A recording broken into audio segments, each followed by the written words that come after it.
Hello dear student, good afternoon. Welcome to Inspire Academy Balaghat. I am हिमांगनी Rahangdale. बच्चों आज हम लोग नया चैप्टर स्टार्ट कर रहे हैं बायोलॉजी का, जिसका नाम है ह्यूमन रिप्रोडक्टिव सिस्टम, जिसमें हम लोग पढ़ने वाले हैं किसके बारे में, मानव के प्रजनन तंत्र के बारे में आज हम लोग पढ़ने वाले हैं. ठीक है बेटा, मानव प्रजनन तंत्र की बात करें तो आपकी बॉडी का बहुत ही इंपॉर्टेंट ऑर्गन है, जिसके द्वारा क्या किया जाता है, पॉपुलेशन को बढ़ाया जा रहा है. ठीक है, क्या किया जा रहा है, पॉपुलेशन बढ़ाया जा रहा है, नहीं क्या किया जा रहा है, हमारे जैसे नए जीवों को क्या किया जा रहा है, उत्पन्न किया जा रहा है. ठीक है, तो हमारे जैसे सेम जो ऑर्गेनिज्म है उनको प्रोड्यूस करने की जो प्रोसेस है उसी को बोला जाता है क्या, रिप्रोडक्शन. तो आज हम लोग पढ़ने वाले हैं ह्यूमन रिप्रोडक्शन के बारे में. तो आप लोग भी क्या करना है, आप लोगों को भी रेडी हो जाना है आज की क्लास को लेने के लिए. और आज हम लोग पढ़ने वाले हैं क्या, रिप्रोडक्टिव सिस्टम में मेल रिप्रोडक्टिव सिस्टम वाला पार्ट आज हम लोग कवर करेंगे. ठीक है, चलिए बेटा फिर कॉपी और पेन लेके रेडी हो जाइए और आज की क्लास को हम स्टार्ट करते हैं. ठीक है, ह्यूमन रिप्रोडक्टिव सिस्टम की बात करें तो यहाँ पर हम थोड़ी सी चीज़ें समझेंगे. ह्यूमन रिप्रोडक्टिव सिस्टम में क्या क्या चीज़ें समझेंगे बेटा, चलिए. Human reproductive system, human reproductive system. Human reproductive system की अगर हम बात करें तो सबसे पहले इसमें हम देखेंगे किसके बारे में, देखेंगे बेटा रिप्रोडक्शन के बारे में. सबसे पहली बात करते हैं कि रिप्रोडक्शन क्या होता है.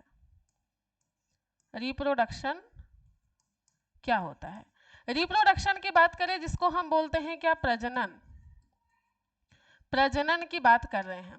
प्रजनन की बात करें तो प्रजनन एक ऐसी प्रोसेस है, प्रजनन एक ऐसी प्रोसेस है जिसमें किसी भी एनिमल के द्वारा या किसी भी ऑर्गेनिज्म के द्वारा अपने जैसे सेम ऑर्गेनिज्म को क्या किया जाता है, जन्म दिया जाता है.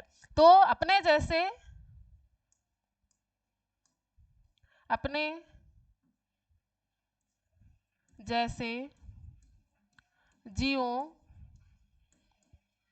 जीवों को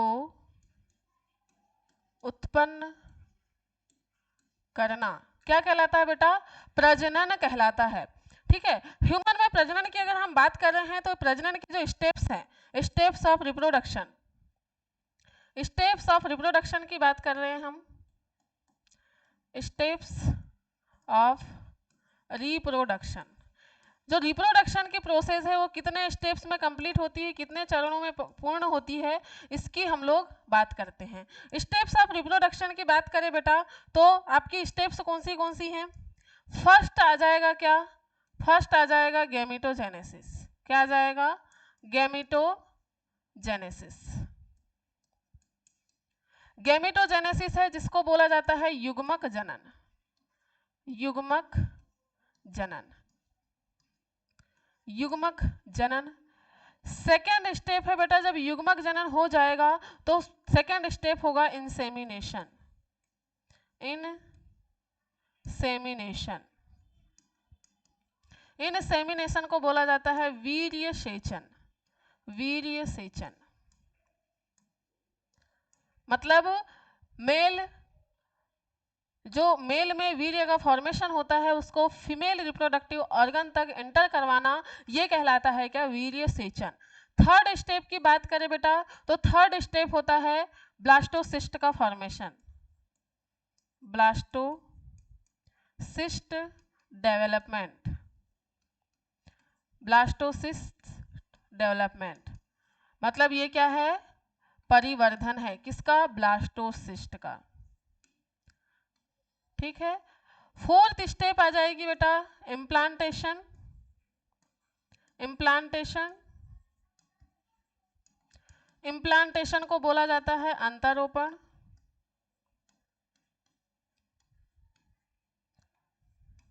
अंतरोपण. इसके बाद में फिफ्थ स्टेप आ जाएगी आपकी क्या, embryo development. Embryo development, embryo development मतलब भ्रूणीय परिवर्धन. भ्रूणीय परिवर्धन,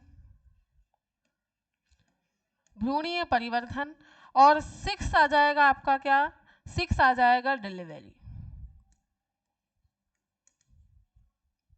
मतलब प्रसव।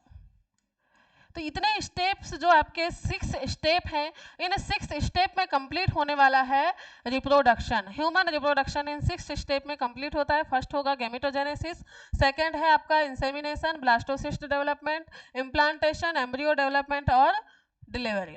अब अगर हम बात कर रहे हैं किसकी किसकी बात करते हैं, अगर हम ह्यूमन की बात करें बेटा, तो ह्यूमन कैसा है? वीवी पोरस एनिमल है। कैसा है?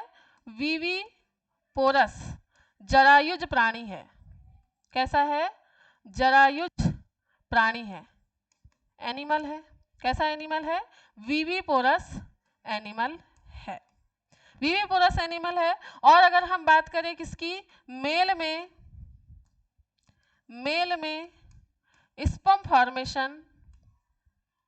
स्पर्म फॉर्मेशन ओल्ड एज तक होता है। कब तक? ओल्ड एज तक होता है। मतलब जब मेल की बात करें तो मेल बूढ़ा भी हो जाता है बेटा, तब भी उसमें किसका फॉर्मेशन होता है? स्पर्म का फॉर्मेशन कंटिन्यू रहता है बूढ़ा होते तक। मतलब आप बोल सकते हैं उनके मरते दम तक स्पर्म का फॉर्मेशन होता है। लेकिन अगर हम बात करें किसकी, फीमेल में जो गेमिट है जिसको बोला जाता है ओवम, गेमिट फॉर्मेशन 50 ईयर तक होता है। कब तक होता है? 50 ईयर तक होता है फीमेल गेमिट का फॉर्मेशन, जिसको बोला जाता है क्या? ओवम। ठीक है, इतनी चीजें आपको याद रखने की जरूरत है। ये जो हमारा कॉन्सेप्ट हमने कंप्लीट किया है, जिसमें हम लोगों ने क्या क्या देखा है बेटा, रिप्रोडक्शन क्या होता है, रिप्रोडक्शन की कितनी स्टेप होती है ह्यूमन में। ह्यूमन रिप्रोडक्शन की बात करें तो ह्यूमन कैसा प्राणी है? एक जरायुज प्राणी है। मेल गेमिट का फॉर्मेशन मेल में उनके मरते दम तक होता है, लेकिन फीमेल गेमिट जो है वो केवल और केवल उसके 50 ईयर होने तक ही बनते हैं। ठीक है, चलिए नेक्स्ट हम लोग देखते हैं जो ह्यूमन रिप्रोडक्टिव सिस्टम है। एक काम करते हैं, यही देखते हैं।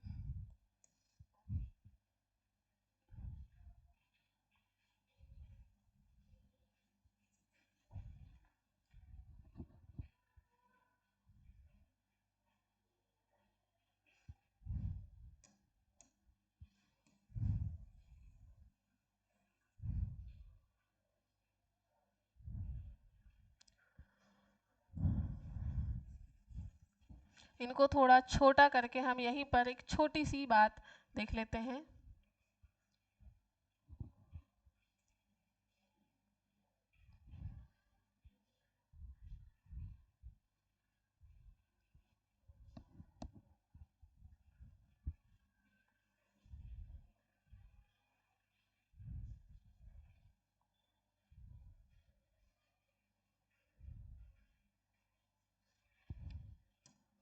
ठीक है, चलिए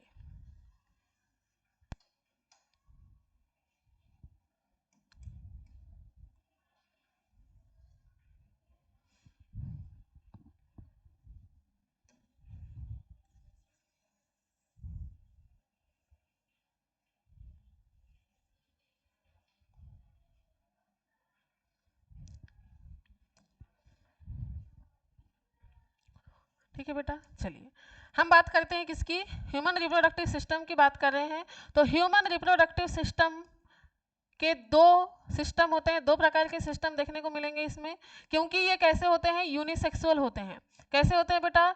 एनिमल ह्यूमन की बात करें तो ह्यूमन हम कैसे हैं? यूनिसेक्सुअल हैं, एक लिंगी प्राणी हैं। कैसे हैं? एक लिंगी प्राणी हैं। इसमें हम में एक लिंगी की बात करें तो मेल और फीमेल जो है वो अलग अलग होते हैं। मेल और फीमेल कैसे होते हैं? अलग अलग होते हैं। तो मेल रिप्रोडक्टिव सिस्टम, दो प्रकार के रिप्रोडक्टिव सिस्टम पढ़ेंगे हम। Male reproductive system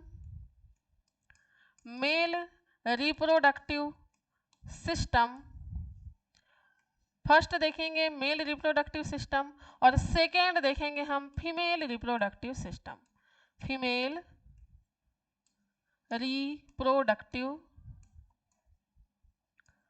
system. ठीक है, तो दो सिस्टम के बारे में हम लोग पढ़ने वाले हैं। और स्टार्ट कहाँ से करेंगे हम स्टार्ट करेंगे बेटा मेल रिप्रोडक्टिव सिस्टम से। किससे स्टार्ट करेंगे? मेल रिप्रोडक्टिव सिस्टम से स्टार्ट करेंगे। तो चलिए स्टार्ट करते हैं male reproductive system. Male reproductive system, male reproductive system, नर जनन तंत्र। किसकी बात कर रहे हैं हम? नर जनन तंत्र की बात कर रहे हैं, मेल रिप्रोडक्टिव सिस्टम की बात कर रहे हैं। मेल रिप्रोडक्टिव सिस्टम की अगर हम बात करें तो क्या क्या चीजें होती हैं? मेल रिप्रोडक्टिव सिस्टम में क्या क्या चीजें होती हैं इसकी बात करते हैं। चलिए,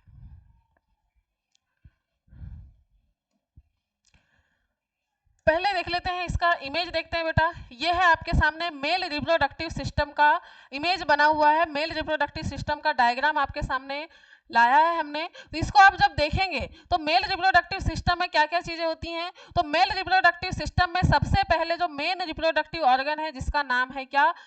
टेस्टिस। मेल रिप्रोडक्टिव ऑर्गन है जिसका नाम क्या है बेटा? टेस्टिस है।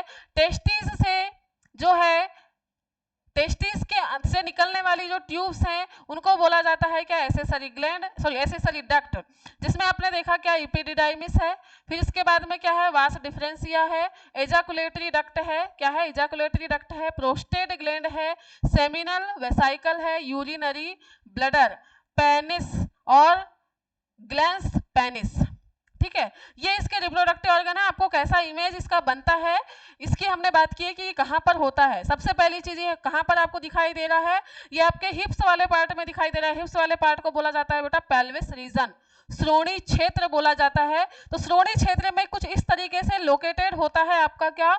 Male reproductive organ. और जब हम इसको फ्रंट से देखेंगे तो कुछ इस तरीके का मेल रिप्रोडक्टिव ऑर्गन आपको दिखाई देगा। तो चलिए देखते हैं मेल रिप्रोडक्टिव ऑर्गन के बारे में। हम बना लेते हैं इसका डायग्राम। मेल रिप्रोडक्टिव सिस्टम का हम बनाते हैं क्या? डायग्राम।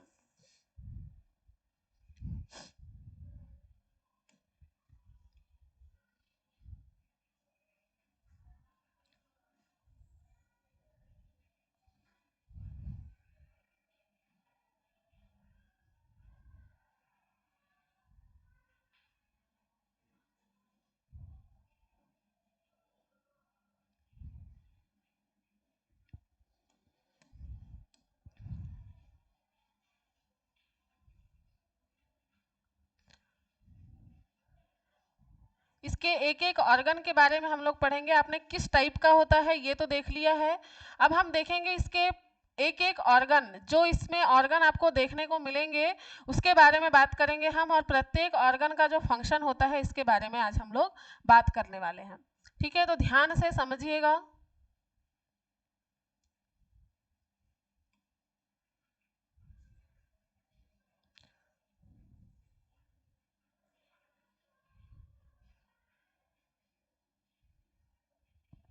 चलिए,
है, कुछ इस तरीके का बेटा आपका क्या बनने वाला है, मेल रिप्रोडक्टिव सिस्टम बनने वाला है। इस मेल रिप्रोडक्टिव सिस्टम में कौन से ऑर्गन होते हैं इसकी बात करते हैं हम।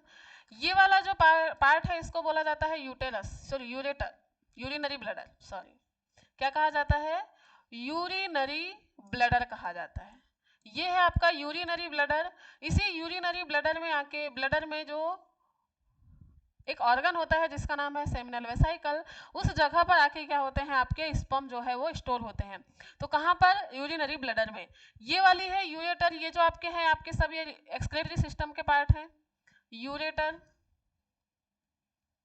ठीक है।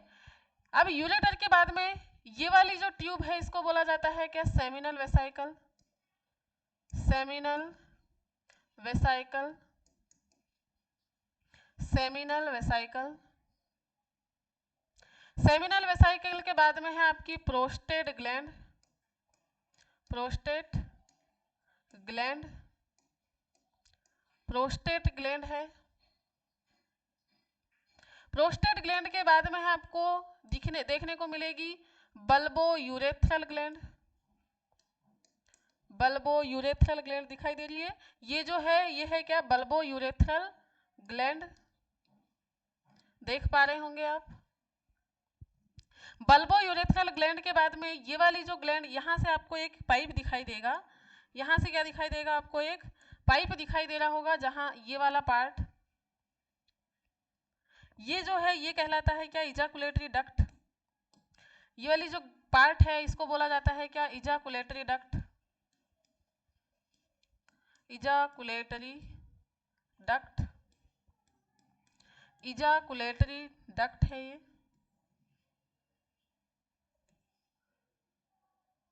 ठीक है। इजाकुलेटरी डक्ट के नीचे बेटा ये वाला पार्ट जो कहलाता है, ये कहलाता है पेनिस, क्या कहलाएगा, पेनिस। यूरेथ्रा, यूरेथ्रा कहलाएगा, ठीक है। अब यहां पर आप जब देखेंगे टेस्टिस को, टेस्टिस को, एजाकुलेटरी डक्ट को थोड़ा सा हम आगे बढ़ा देते हैं,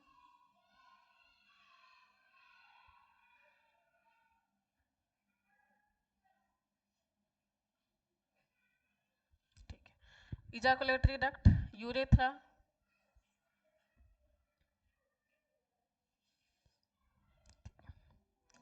अब आप देखेंगे ये वाली जो संरचना है इसमें, इसको बोला जाता है बेटा स्क्रोटम, क्या कहा जाएगा, स्क्रोटम कहा जाता है। स्क्रोटम के अंदर है आपकी क्या, टेस्टिस, क्या है, टेस्टिस। टेस्टिस से निकली हुई छोटी छोटी सी जो ट्यूब है उसको बोला जाता है रेटे टेस्टिस, रेटे टेस्टिस। रेटे टेस्टिस के बाद में ये जो संरचना दिखाई दे रही है इसको बोला जाता है वास इफरेंशिया, वास इफरेंशिया। एक एक ट्यूब को याद रखना है आपको। वास इफरेंशिया के बाद में आपको देखने को मिलेगी क्या, एपिडिडाइमिस। वास इफरेंशिया के बाद में एपिडिडाइमिस, एपिडिडाइमिस। और एपिडिडाइमिस के बाद ये वाली जो है इसको बोला जाता है वास डिफरेंशिया, वास डिफरेंशिया, वास डिफरेंशिया, ठीक है। वास डिफरेंशिया से अब देखेंगे आप, ये जो रिप्रोडक्टिव ऑर्गन आपके सामने बना हुआ है इसमें क्या क्या चीजें होंगी। टेस्टिस की बात करें, टेस्टिस जिस थैली में बंद है उसको बोला जाता है स्क्रोटम। ये जो टेस्टिस होते हैं बेटा, ये मेल रिप्रोडक्टिव सिस्टम में बॉडी के बाहर मतलब उपस्थित होते हैं। आपके जो पेल्विक रीजन वाला पार्ट है उसके बाहर की तरफ आपको देखने को मिलेंगे एक जोड़ी टेस्टिस। ये पेल्विक रीजन में नहीं होते हैं, पेल्विक रीजन के बाहर होते हैं, एक थैली में बंद होते हैं, उस थैली को बोला जाता है क्या, स्क्रोटम। इस सॉरी, स्क्रोटम के अंदर क्या है बेटा, टेस्टिस है। स्क्रोटम के अंदर क्या है, टेस्टिस। एक सेकेंड,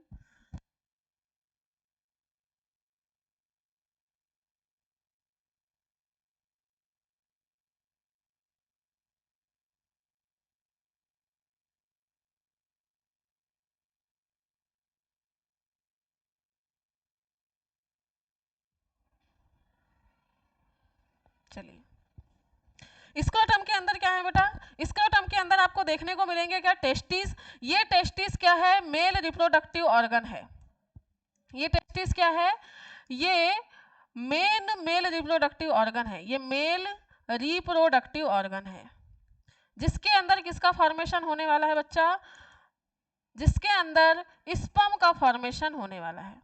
इसके अंदर किसका फॉर्मेशन होने वाला है, स्पर्म का फॉर्मेशन होने वाला है। स्पर्म फॉर्म कहाँ होगा, इसी टेस्टिस के अंदर होगा, ठीक है, स्पर्म का फॉर्मेशन होगा। इसके बाद में जब स्पर्म का फॉर्मेशन हो जाएगा तो स्पर्म के फॉर्मेशन के बाद में सारे के सारे जो स्पर्म हैं वो टेस्टिस से निकलकर कहाँ चला जाएंगे, रेटे टेस्टिस में, रेटे टेस्टिस से कहाँ जाएंगे, वास डिफरेंशिया, वास डिफरेंशिया से एपिडिडाइमिस, एपिडिडाइमिस के बाद में जाएंगे वास डिफरेंशिया, एक पाइप से होते हुए कहाँ पर आके इस सेमिनल वेसाइकल में आके बेटा स्टोर हो जाएंगे आपके क्या, स्पर्म, ठीक है। स्पर्म जब सेमिनल वेसाइकल में स्टोर होंगे तो सेमिनल वेसाइकल और यहाँ पर क्या है, प्रोस्टेट ग्लैंड है, सेमिनल वेसाइकल और प्रोस्टेट ग्लैंड। सेमिनल वेसाइकल क्या काम करता है, सेमिनल वेसाइकल से बहुत सारी मात्रा में फ्रक्टोज जो है वो सिक्रेट होता है, बहुत सारा फ्रक्टोज हो गया, कुछ एंजाइम्स हो गए और कैल्शियम आयन जो है वो इन ग्लैंड्स के द्वारा, सेमिनल वेसाइकल और प्रोस्टेट ग्लैंड के द्वारा किसके साथ, स्पर्म के साथ छोड़ा जाता है। जब स्पर्म के साथ में इन सभी जो सेमिनल वेसाइकल और प्रोस्टेट ग्लैंड का जो सिक्रेशन होता है उसको छोड़ा जाता है, उसको बोला जाता है क्या, सीमन। जब यहाँ से सीमन को बाहर निकाला जाता है तो बीच में पड़ती है आपकी कौन सी ग्लैंड, इजाकुलेटरी डक्ट से निकलकर, जब निकलती है इजाकुलेटरी डक्ट से सीमन बाहर निकलता है तो वहां पर मिलती है आपको बल्बो यूरेथ्रल ग्लैंड। ये बल्बो यूरेथ्रल ग्लैंड जो है बेटा ये क्या करती है, लुब्रिकेशन प्रोवाइड करती है, किसको, आपके पेनिस को, लुब्रिकेंट करने का काम करती है, चिकनाई प्रदान करने का काम करती है पेनिस को, जिसके कारण क्या हो सके, इंसेमिनेशन जो है वो अच्छे से हो सके, मतलब वीर्य को फीमेल बॉडी में इंटर कराने की जो प्रोसेस है उसको बोला जाता है इंसेमिनेशन। तो इंसेमिनेशन की प्रोसेस अच्छे से हो सके इसके लिए क्या किया जाता है, इस बल्बो यूरेथ्रल ग्लैंड के द्वारा किसका, लुब्रिकेंट मतलब म्यूकस का सिक्रेशन किया जाता है, जो क्या करता है, चिकनाई प्रोवाइड करने का काम करता है। इसके बाद में क्या होता है, ये पार्ट बेटा यूरेथ्रा है, जिसके माध्यम से यूरिन को भी बाहर निकाला जाता है, और उसी पाथ से क्या किया जाता है, उसी पाथ से ये पेनिस वाला जो पार्ट है उसकी जो बीच वाली नली है उसको बोला जाता है यूरेथ्रा। ये इसी माध्यम से क्या किया जाता है, स्पर्म मतलब सीमन को बॉडी के बाहर निकाला जाता है, या आप बोल सकते हो कि बॉडी के बाहर बोलो, या फिर आप फीमेल के बॉडी के अंदर इंटर कराया जाता है। तो ये क्या कहलाता है, एक्सटर्नल जेनिटेलिया कहलाता है। ये क्या है, एक्सटर्नल जेनिटेलिया, एक्सटर्नल जेनिटेलिया, ठीक है। आई होप कि आपको इसके जो डायग्राम में जो नाम है वो आपको क्लियर हुए होंगे। इसको हम लोग लिख लेते हैं कौन से ऑर्गन हैं आपके मेल रिप्रोडक्टिव सिस्टम में, ठीक है। मेल रिप्रोडक्टिव सिस्टम में जो ऑर्गन है उनके बारे में हम लोग लिख लेते हैं। ये आपको याद रखना है मेल रिप्रोडक्टिव सिस्टम का डायग्राम।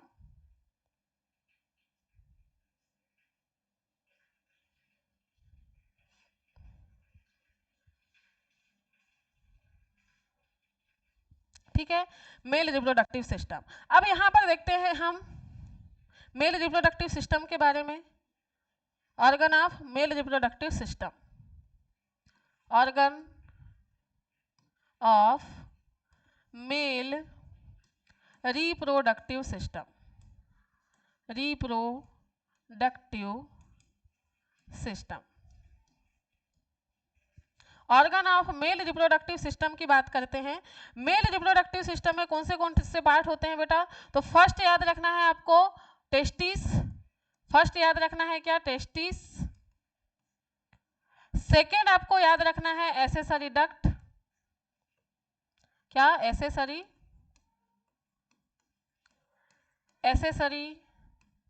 डक्ट। एसेसरी डक्ट के बाद में थर्ड याद रखना है आपको एसेसरी ग्लैंड, एसेसरी ग्लैंड। और एसेसरी ग्लैंड के बाद में आपको याद रखना है fourth part external genitalia, external genitalia, external genitalia. तो ये 4 पार्ट आपके मेल रिप्रोडक्टिव सिस्टम में होते हैं। इन 4 पार्ट के अंतर्गत क्या क्या चीजें आती हैं देखेंगे हम। अगर हम टेस्टिस की बात करें बेटा, किसकी बात कर रहे हैं हम, टेस्टिस की बात कर रहे हैं, तो 1 पेयर टेस्टिस होती है, 1 pair testis, 1 pair testis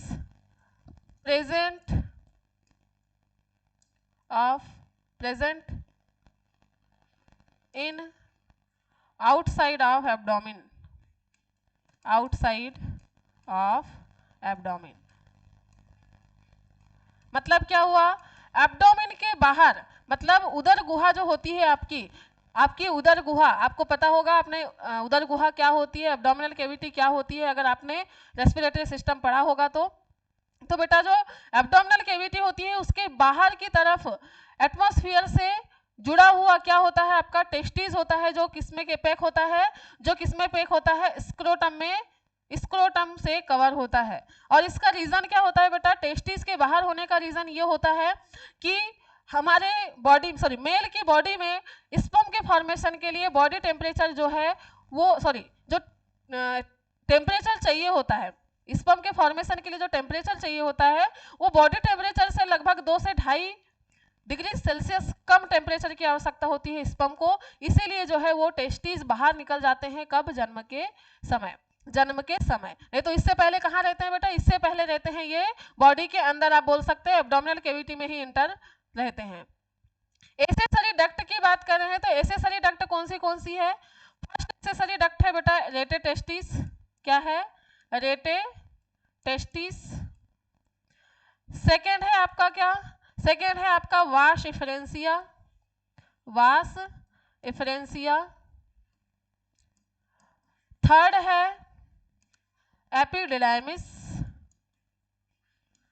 epididymis. और फोर्थ है वास इफरेंशिया, वास डिफरेंशिया, वास डिफरेंशिया, वास डिफरेंशिया। तो ये 4 क्या है बेटा, ये 4 है आपकी एसेसरी डक्ट। इन 4 एसेसरी डक्ट के द्वारा ही स्पर्म को क्या किया जाता है, स्पर्म को टेस्टिस से बाहर निकाला जाता है। ये 4 एसेसरी डक्ट क्या करती हैं, स्पर्म को टेस्टिस से बाहर निकालने में हेल्प करती हैं। एसेसरी ग्लैंड की बात कर रहे हैं हम, किसकी बात कर रहे हैं, एसेसरी ग्लैंड की बात कर रहे हैं, तो कौन सी होती है एसेसरी ग्लैंड बेटा, तो फर्स्ट एसेसरी ग्लैंड है जिसको बोला जाता है सेमिनल वेसाइकल, सेमिनल वेसाइकल। इसको शुक्राशय भी कहा जाता है, क्या कहा जाता है, शुक्राशय भी कहा जाता है, क्योंकि जब टेस्टिस से बाहर निकलते हैं आपके शुक्राणु, स्पर्म को जब इसे टेस्टिस से बाहर निकाला जाता है तो स्टोर कहाँ पर होते हैं बेटा, सेमिनल वेसाइकल में होते हैं स्टोर, इसीलिए ये एक स्टोर ऑर्गन के रूप में भी काम करता है और एक ग्लैंड के फॉर्म में भी काम करती है। ठीक है, सेमिनल वेसाइकल है। दूसरी है आपकी क्या, prostate gland, prostate gland, prostate gland है बेटा। और थर्ड है bulbo urethral gland, bulbourethral gland, bulbourethral gland. तो ये 3 जो ग्लैंड है, ये 3 ग्लैंड आती हैं आपकी किसके अंतर्गत, एसेसरी ग्लैंड के अंतर्गत आती हैं। एसेसरी ग्लैंड जो है आपकी, जो किसके लिए, मेल रिप्रोडक्शन के लिए हेल्प करने वाली जो ग्लैंड्स है उनका नाम है एसेसरी ग्लैंड्स। कौन सी, seminal vesicle, prostate gland, bulbourethral gland. इसके बाद में एक्सटर्नल जेनेटेलिया की बात करते हैं, तो इसके अंतर्गत आता है क्या आपका, urethra, urethra, external ejaculatory duct, ejaculatory duct and penis, क्या है, पेनिस। ठीक है, तो इतनी चीजें आएंगी आपकी किसके अंतर्गत, ये आएंगी आपकी मेल रिप्रोडक्टिव सिस्टम के अंतर्गत। तो मेल रिप्रोडक्टिव सिस्टम का जो ऑर्गन था, ऑर्गन कौन से ऑर्गन होते हैं, इसकी हमने क्या किया है, बात किया है। आई होप कि आपको ये चीजें समझ में आई होंगी और इनके फंक्शन समझ में आए होंगे। ठीक है, इसके हमने फंक्शन देखा कि कौन सा जो है वो किस काम को करता है। ठीक है बेटा, चलिए तो यहाँ पर हम लोग देख लेते हैं क्या, एसेसरी डक्ट का काम तो हो गया, ये क्या काम करता है, स्पर्म ट्रांसमिट करता है, क्या करेगा, स्पर्म ट्रांसमिट करता है, ट्रांसमिट करने का काम करता है। स्पर्म ट्रांसमिट करने का काम करता है। अब हम देख लेते हैं क्या आपकी जो डक्ट है, सॉरी यहाँ पर रहने देते हैं, हम नेक्स्ट पेज में देख लेते हैं आपकी जो एसेसरी ग्लैंड है वो क्या काम करती है। किसकी बात करेंगे हम? एसेसरी ग्लैंड की। Function of accessory gland, function of accessory gland, accessory gland, function of accessory gland की बात कर रहे हैं हम। एसेसरी ग्लैंड के कितने फंक्शन, कौन से फंक्शन होते हैं? तो सबसे पहले बात करेंगे हम किसकी? Seminal vesicle, seminal vesicle. Seminal vesicle की बात जब हम करेंगे बेटा, तो सेमिनल वेसाइकल में आपको याद रखना है कि यह क्या करता है? यह स्पर्म स्टोर करता है। क्या करेगा? स्पर्म स्टोर करता है। और ये क्या करता है? ग्लैंड के फॉर्म में भी काम करता है, ग्लैंड के फॉर्म में भी काम करता है, काम करती है। ठीक है। दूसरा है आपका क्या? दूसरा है prostate gland, prostate gland. Prostate gland की बात करें तो इसके लिए याद रखना है प्रोस्टेट ग्लैंड और सेमिनल वेसाइकल ये दोनों मिलकर क्या करती हैं? इन दोनों के द्वारा क्या किया जाता है? Fructose plus calcium ion plus enzymes, कुछ क्या होते हैं? एंजाइम्स का किया जाता है? का सिक्रेशन किया जाता है, सिक्रेशन किया जाता है। और इस सिक्रेशन को किस में डाला जाता है? किसके साथ में? स्पर्म के साथ में डाला जाता है, स्पर्म के साथ मिक्स किया जाता है। मिक्स करने पर क्या कहलाता है बेटा? Sperm plus fructose plus calcium ion plus enzyme मिलकर किसका फॉर्मेशन करते हैं? तो इसका याद रखना है, सीमन का फॉर्मेशन करते हैं। सीमेन जिसको बोला जाता है वीर्य, वीर्य का फॉर्मेशन करते हैं। ये वीर्य क्यों बनता है स्पर्म के साथ में? क्योंकि ये स्पर्म को क्या कर सके? न्यूट्रिशन प्रोवाइड कर सके। क्योंकि क्या होता है, जब वीर्य बॉडी से बाहर निकलता है तो फीमेल बॉडी में जब इंटर करता है तो फीमेल बॉडी में स्पर्म को जिंदा रखने के लिए जो है ये जो वीर्य बना हुआ है आपका ये कार्य करता है। वीर्य स्पर्म के साथ बोला जाता है बेटा। ये फ्रक्टोज जो होता है ये इसको क्या काम करता है? एनर्जी प्रोवाइड करने का काम करता है। किसको? स्पर्म को। ठीक है। थर्ड है आपकी बल्बो यूरेथ्रल ग्लैंड। थर्ड क्या है? Bulbo urethral gland, bulbourethral gland. Bulbourethral gland की बात करें तो इसके बारे में याद रखना है आपको। यह क्या काम करता है? यह इनसेमिनेशन के टाइम, इनसेमिनेशन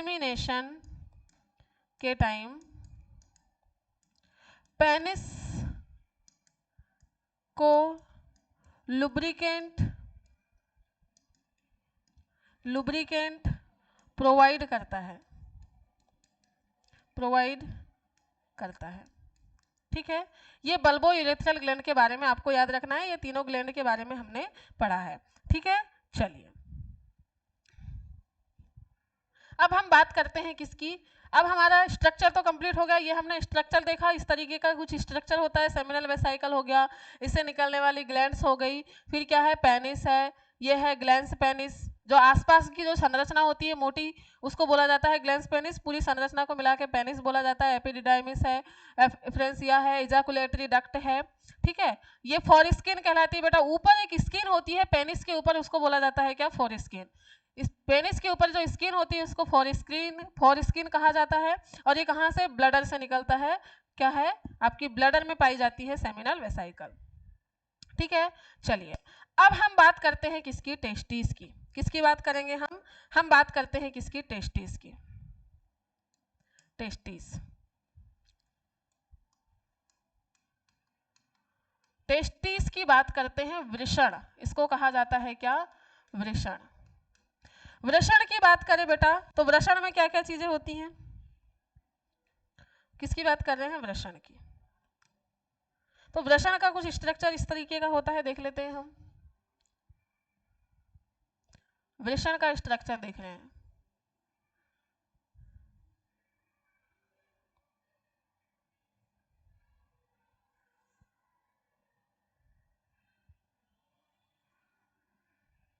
ठीक है, इस वृषण में क्या होता है? छोटे छोटे से ट्यूब्यूल्स होते हैं। छोटे छोटे से क्या होते हैं? लोब होते हैं इस तरीके के। छोटे छोटे से क्या होते हैं? इस तरीके के लोब्स बने होते हैं आपके टेस्टिस के अंदर। टेस्टिस के अंदर छोटे छोटे से लोब्स बने होते हैं और इन लोब्स में क्या पाई जाती है बेटा? इन लोब्स में पाई जाती है आपकी छोटी छोटी सी ट्यूब्यूल। क्या पाई जाती है?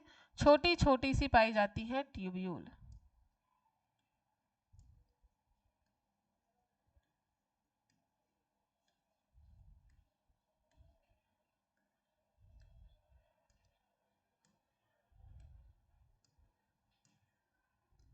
इस तरीके की ट्यूब्यूल पाई जाती है। स्ट्रक्चर देख रहे हैं हम कि किस तरीके का स्ट्रक्चर होता है, ताकि आपके दिमाग में फिट हो जाए कि किस तरीके का, मतलब क्या क्या चीजें होती हैं टेस्टिस में। तो हम टेस्टिस की बात कर रहे हैं बेटा। तो टेस्टिस हमने बोला उदर गुहा के बाहर उपस्थित होती हैं। और ये क्यों उपस्थित होती है? क्योंकि टेस्टिस क्या कर सके? टेम्परेचर को कंट्रोल कर सके। ये कहाँ होती है? Outside of abdomen. एब्डोमेन।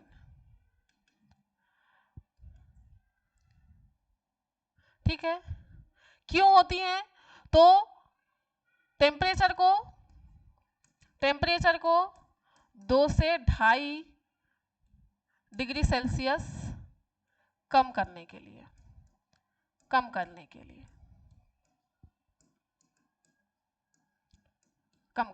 होती है। ठीक है, कम करने के लिए होती है। टेस्टिस की अगर लेंथ की बात करते हैं हम, टेस्टिस की लेंथ की बात करते हैं और टेस्टिस की विड्थ की बात करते हैं। टेस्टिस की लेंथ की बात करें बेटा तो 4 से 5 सेंटीमीटर होती है इसकी लेंथ और 2 से 3 सेंटीमीटर होती है इसकी विड्थ। ठीक है, 2 से 3 सेंटीमीटर इसकी क्या होती है? विड्थ होती है। ये चीजें इसके बारे में छोटी सी चीजें थी इंपॉर्टेंट वाली, इनको याद रखना है आपको। चलिए अब हम बात करते हैं टेस्टिस के स्ट्रक्चर की। टेस्टिस के स्ट्रक्चर की बात करें बेटा तो टेस्टिस में जो है, किसमें? टेस्टिस में 200 से 250 क्या पाई जाती हैं? टेस्टिबुलर लोब्यूल्स पाए जाते हैं। टेस्टिबुलर लोब्यूल्स पाए जाते हैं। लोब्यूल्स पाए जाते हैं। अब ये जो आपको संरचनाएं दिखाई दे रही हैं, ये क्या है? टेस्टिबुलर लोब्यूल्स हैं। टेस्टिबुलर लोब्यूल्स हैं। और इन लोब्यूल्स के अंदर जो चीजें आपको ट्यूब के समान स्ट्रक्चर दिखाई दे रहा है, ये है सेमनीफेरस ट्यूब्यूल। Seminiferous tubule. ठीक है, तो क्या है? टेस्टिस के अगर स्ट्रक्चर की बात करते हैं तो टेस्टिस में आपको छोटे छोटी सी क्या दिखाई देंगी? वृषण पालिकाएं। इसको बोला जाता है क्या? वृषण पालिकाएं। वृषण पालिकाएं आपको मिलेंगी छोटी छोटी सी, और वृषण पालिकाओं के अंदर आपको देखने को मिलेंगे सेमनीफेरस ट्यूब्यूल। क्या देखने को मिलेंगे? सेमनीफेरस ट्यूब्यूल देखने को मिलेंगे, जिसको बोला जाता है शुक्र जनन नलिकाएं। शुक्र जनन नलिकाएं। ये शुक्र जनन नलिकाएं ही, शुक्र जनन मतलब शुक्राणुओं का जनन करने वाली, शुक्राणुओं का निर्माण करने वाली जो नलिकाएं हैं उनको बोला जाता है क्या? Seminiferous tubule. तो ये सेमनीफेरस ट्यूब्यूल जो है वो इसी के अंदर स्पर्म का फॉर्मेशन होगा। ठीक है बेटा, अब क्या है? इसके अंदर क्या पाए जाते हैं? इन लोब्यूल्स के अंदर, लोब्यूल्स में 1 से 3 ट्यूब लाइक स्ट्रक्चर पाए जाते हैं। ट्यूब लाइक स्ट्रक्चर पाया जाता है, स्ट्रक्चर होता है। जिसे क्या कहा जाता है, जिसे सेमनीफेरस ट्यूब्यूल कहा जाता है, जिसे सेमनीफेरस ट्यूब्यूल कहा जाता है। क्या कहा जाता है? सेमनीफेरस ट्यूब्यूल कहा जाता है। ठीक है, इतनी चीजें आपको टेस्टिस के स्ट्रक्चर के बारे में याद रखना है। टेस्टिस के स्ट्रक्चर को एक बार हम लोग देख लेते हैं। ये बेटा आपके सामने किसका स्ट्रक्चर है? टेस्टिस का स्ट्रक्चर दिखाया गया है। किसका स्ट्रक्चर है बेटा? ये है आपके किसका स्ट्रक्चर? ये है आपके टेस्टिस का स्ट्रक्चर। किसका स्ट्रक्चर दिखाया गया है? टेस्टिस का स्ट्रक्चर दिखाया गया है आपके सामने। ठीक है, टेस्टिस के स्ट्रक्चर की अगर हम बात कर रहे हैं, किसके स्ट्रक्चर की? टेस्टिस के स्ट्रक्चर की बात कर रहे हैं, तो ये देखेंगे आप, टेस्टिस में ये छोटे छोटे से लोब दिखाई दे रहे हैं आपको। ये छोटे छोटे से क्या दिखाई दे रहे हैं? ये लोब दिखाई दे रहे हैं आपको, दिखाई दे रहे होंगे। ये इन लोब्स को बोला जाता है बेटा, इन लोब्स को बोला जाता है क्या? टेस्टिबुलर लोब्यूल्स। क्या बोला जाता है? टेस्टिबुलर लोब्यूल्स कहा जाता है। क्या कहा जाता है? टेस्टिबुलर लोब्यूल्स कहा जाता है। ठीक है, और इन टेस्टिबुलर लोब्यूल्स में छोटे छोटे से ट्यूब के समान स्ट्रक्चर होता है, उसको बोला जाता है सेमनीफेरस ट्यूब्यूल। इस सेमनीफेरस ट्यूब्यूल से बहुत सारी ट्यूब निकल रही हैं, देखेंगे जाल के समान स्ट्रक्चर बना रही हैं।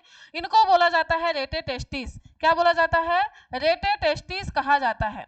क्या कहा जाता है? रेटे टेस्टिस कहा जाता है। इस रेटे टेस्टिस से छोटी छोटी सी जो नलिकाएं दिखाई दे रही हैं आपको, ये दिखाई दे रही हैं, इनको बोला जाता है वाश इफ्रेंशिया। क्या बोला जाता है? वाश इफ्रेंशिया। ये क्या है? रेटे टेस्टिस।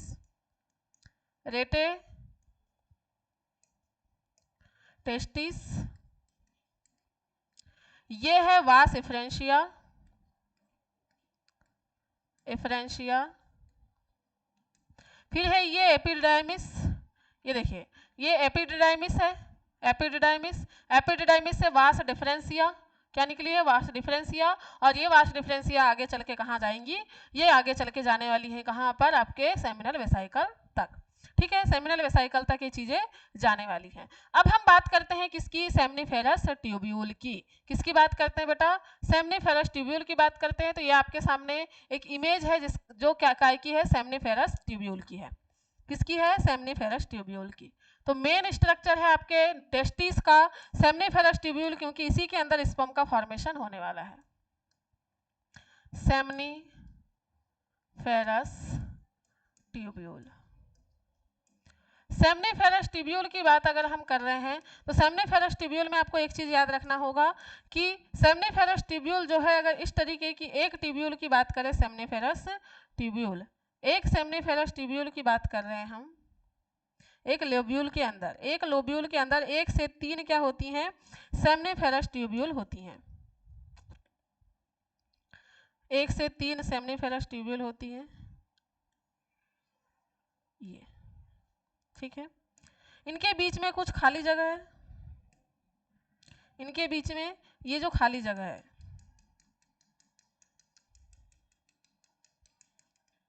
दिखाई दे रही है आपको कुछ खाली जगह?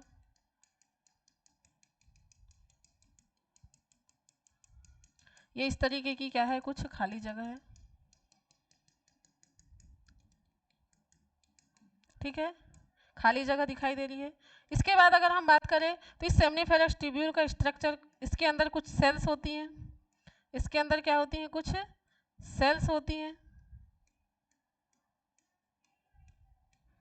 इस तरीके की क्या होंगी? कुछ सेल्स इसके अंदर होती है। ठीक है, इनका नाम क्या है? चलिए, ये क्या है? लोब्यूल है। कौन सा लोब्यूल? टेस्टिबुलर लोब्यूल। ये है seminiferous tubule. Seminiferous tubule. Seminiferous tubule के अंदर आपको दिखाई देंगी क्या? 2 प्रकार की सेल। कितने प्रकार की सेल बेटा? सेमनीफेरस ट्यूब्यूल के अंदर 2 प्रकार की सेल दिखाई देंगी, जिसको बोला जाता है क्या? Germ cell. Germ cell. और दूसरी है सर्टोली सेल। Sertoli cell. बाहर की तरफ जो खाली जगह दिखाई दे रही है उसको बोला जाता है इंटरटीशियल स्पेस। क्या बोला जाता है? इंटरटीशियल स्पेस कहा जाता है। जो बीच में, आपकी सेमनीफेरस ट्यूब्यूल के बीच में जो खाली जगह दिखाई देती है उसको बोला जाता है क्या? इंटरटीशियल स्पेस। और इन इंटरटीशियल स्पेस में इंटरटीशियल सेल होती है। क्या होती है? इंटरटीशियल सेल्स होती है। और इन इंटरटीशियल सेल्स को बोला जाता है क्या? Leydig cells. क्या कहा जाता है? लीडिंग सेल्स कहा जाता है। ठीक है, तो टोटल आपकी अगर हम बात करें किसके? टेस्टिस में 3 प्रकार की सेल आपको देखने को मिलेंगी, 3 प्रकार की सेल देखने को मिलेंगी, लेकिन सेमनीफेरस ट्यूब्यूल में केवल 2 ही प्रकार की सेल देखने को मिलती हैं आपको। तो सेमनीफेरस ट्यूब्यूल के बारे में बात करते हैं। सेमनीफेरस ट्यूब्यूल की बात कर रहे हैं।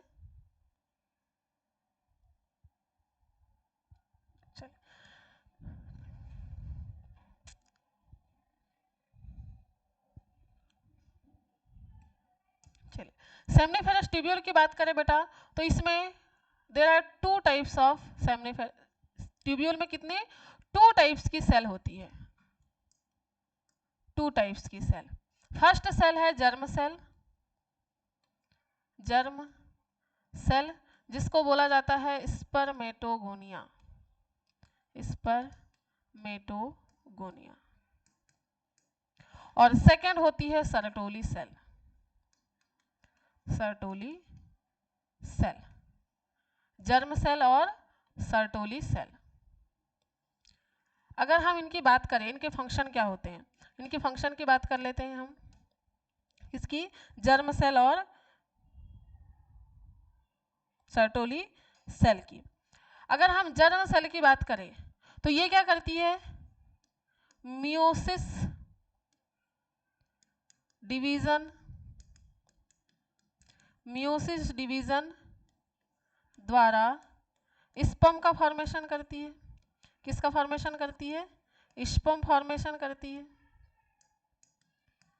और अगर हम बात करें सर्टोली सेल की तो ये क्या काम करती है बेटा? ये स्पर्म को न्यूट्रिशन प्रोवाइड करती है। स्पर्म को न्यूट्रिशन प्रोवाइड करती है। न्यूट्रिशन प्रोवाइड करती है। न्यूट्रिशन प्रोवाइड करती है। इतनी चीजें याद रहेंगी। क्या प्रोवाइड करती है? ये 2 सेल जो है सेमनीफेरस ट्यूब्यूल के अंदर, जर्म सेल और सर्टोली सेल, ये क्या काम करती है? इनके फंक्शन याद हो गए होंगे। जर्म सेल के बाद में, इसके बाद में इसमें याद रखना है सेमनीफेरस ट्यूब्यूल के बीच क्या होता है? सेमनीफेरस ट्यूब्यूल के बीच क्या होता है? इंटरटीशियल सेल। इंटरटीशियल स्पेस में कौन सी सेल होती है बेटा? इंटरटीशियल सेल होती हैं, जिन्हें क्या कहा जाता है? जिन्हें क्या नाम दिया गया है? लीडिंग सेल नाम दिया गया है। लीडिंग सेल, लीडिंग सेल कहा जाता है, कहा जाता है। ये क्या काम करती है बेटा? यह जो है एंड्रोजन हार्मोन का सिक्रेशन करती है। किसका? एंड्रोजन हार्मोन, एंड्रोजन हार्मोन का सिक्रेशन करती है। एंड्रोजन हार्मोन का सिक्रेशन कौन करती है अगर पूछा जाए तो एंड्रोजन हार्मोन का सिक्रेशन कौन करेगी? आपकी लीडिंग सेल करती है। ठीक है, लीडिंग सेल करती है। ठीक है, और यही लीडिंग सेल जो है वो इम्यूनिटी प्रोवाइड करने का काम भी करती है।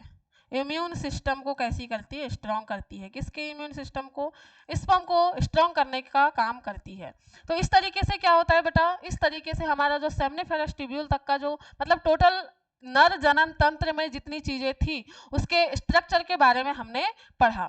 सेमनीफेरस ट्यूब्यूल में अंदर कुछ इस तरीके की संरचनाएं होती हैं।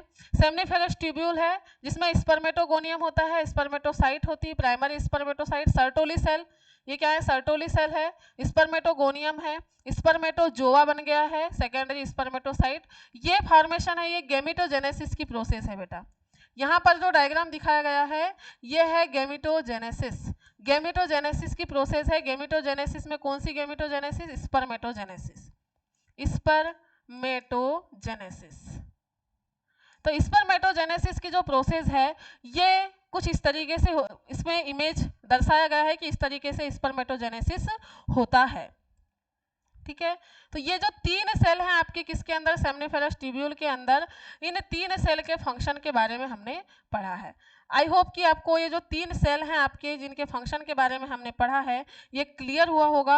अगर इसका स्ट्रक्चर क्लियर हो गया बेटा तो आपका 80% पार्ट तो जो है वो क्लियर हो चुका है, क्योंकि टेस्टिस के अंदर टेस्टिबुलर लोब्यूल्स के अंदर है आपका सेमनीफेरस ट्यूब्यूल। सेमनीफेरस ट्यूब्यूल जो है एक लोब्यूल में 2 से 1 से 3 तक होती हैं। इनके बीच में जो खाली जगह होती है उसको इंटरस्टिशियल स्पेस कहा जाता है, जिसमें लीडिंग सेल होती हैं। आपके सेमनीफेरस ट्यूब्यूल के अंदर 2 प्रकार की सेल है, सर्टोली सेल और स्पर्मेटोगोनिया। स्पर्मेटोगोनिया स्पर्म का फॉर्मेशन करेगा, सर्टोली सेल जो है वो न्यूट्रिशन प्रोवाइड करने का काम करेगी आपके स्पर्म को, स्पर्म के मैच्योरेशन के लिए, फॉर्मेशन के लिए।